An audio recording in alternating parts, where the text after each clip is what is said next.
Hey everyone, it's Phil Cahey from Out of Films One. Thanks for tuning in.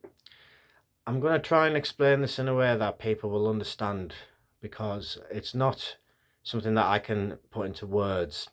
The other day I was speaking with a student who's studying music production and music sound design, and they had told me that the research they were doing, and I was quite surprised at how in depth this research was. And then they said something to me which I connected with, and I felt bizarre about it, but I thought I've had that same feeling before myself. When you watch a film, and I'm going to use an example here, it's not horror related. I think it was Ghostbusters Afterlife when obviously they brought everyone back together and made one hell of a good film. When I was watching that film a while back, I remember picking up on the nostalgia, thinking, wow, I want this film to go on and on. I felt a connection with the characters as you do. The music, the Easter eggs within it, the hidden messages. And then I thought to myself, I remember years ago when I was a kid and I'd finished watching a film in the cinema, and you'd replay certain scenes in your mind, certain music cues, sound effects, or whatever that you enjoyed about the film. And then me personally, I'd replay them in my head and think, well, this could have been done differently, that could have been done differently. Or they could have done this, or they could have done that, or they could have added on this, or they could have added on that. And then I thought, when I watched this film, Ghostbusters Afterlife, I remember thinking to myself in the same way when the film had finished, wow, I got the same childhood experience as an adult. And I thought, why am I getting that same experience? And this student basically said to me, it was roughly the same thing. They'd watched someone's work of a film and they could not let go of this music composition. And then they followed it and they started speaking to these professionals online. And I said to this person, keep doing what you're doing. That is how it works. And they looked at me very, very bizarre and confused. And I said, I can't explain this. But when you watch a film, listen to the emotional feelings you have inside. If a little voice inside of you is saying, well, this could have been done differently, that could have been done differently, that's your creative mind thinking of ideas and thinking, like, how could I make a film like this? Could I make it this way? Could I make it that way? If you enjoy the music, why do you enjoy the music? Do you go and then research the music composer? Do you make contact with them? You might like the lighting or the cinematography.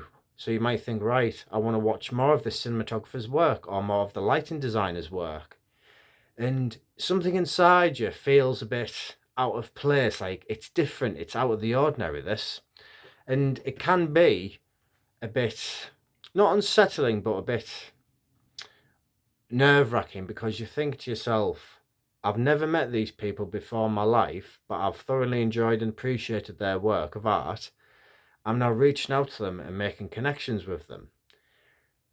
It may feel weird doing that, but that is what you should be doing. That is your gut instinct telling you this is what you were made to do. Now, people might be thinking, what do I mean by this? From a very, very young age, whenever I walked out of the cinema, as I've said, I always wanted to add on to the story that I'd seen or make something similar to it. And as years went on, I never understood why I had that feeling. It often confused me. And the more I've grew up, the more I've realised that, you know what? I think like that because I am a filmmaker.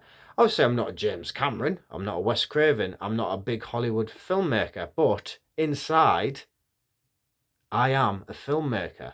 I enjoy seeing other people's work and thinking, you know what? That's a good bit of inspiration. That's a good bit of motivation. I'm going to take that away and use that now and put in my own work. Or even go further, like the student did. I really like that music composer's work. I'm going to add them online. I'm going to compliment them. I'm going to get to know them if I can, if they want to. That is the process that you have to listen to inside your gut and follow it. For years and years and years, I never understood why it was there. I couldn't figure it out. But then when this student said to me what they were doing, I recognised the sign straight away. I thought, that is how this works.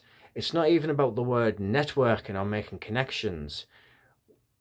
You might be a writer listening to this. You might write for films or TV. You might be a student. You might be a camera operator. I don't know. It might be an editor. But something inside you, when you watch something, it stays with you, but then it builds on itself and you build on it emotionally. Could be nostalgia, could be excitement, could be happiness.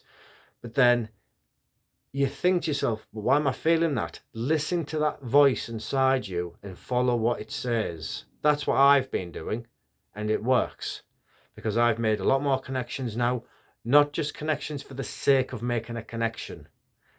Connections that are heartfelt, they have an attachment to it, they have emotional attachment, they have, a feeling of, reason. You have a reason to reach out to that person.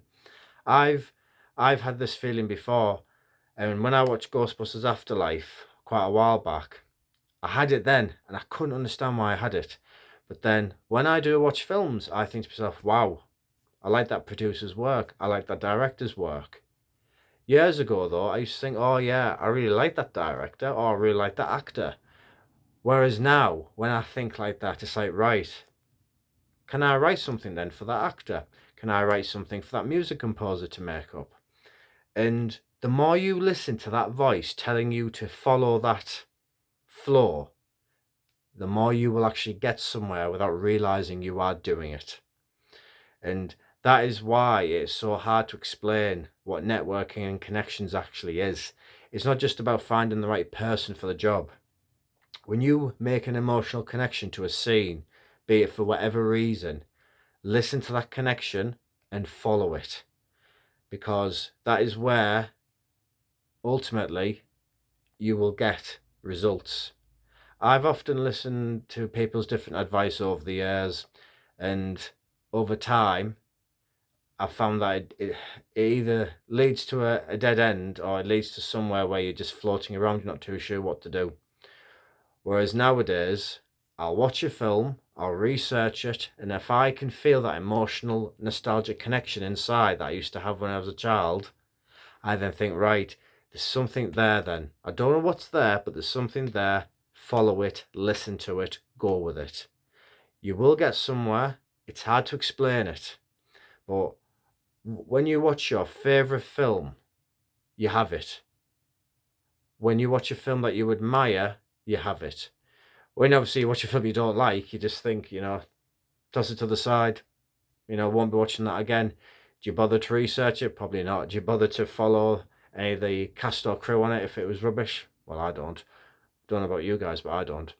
But that's ultimately what I'm trying to say here. When you watch something and you feel that bond, that connection, listen to it and go with it and act on it. You might be very surprised to the doors it leads you to. Once again, thank you everyone for tuning in, and take it easy.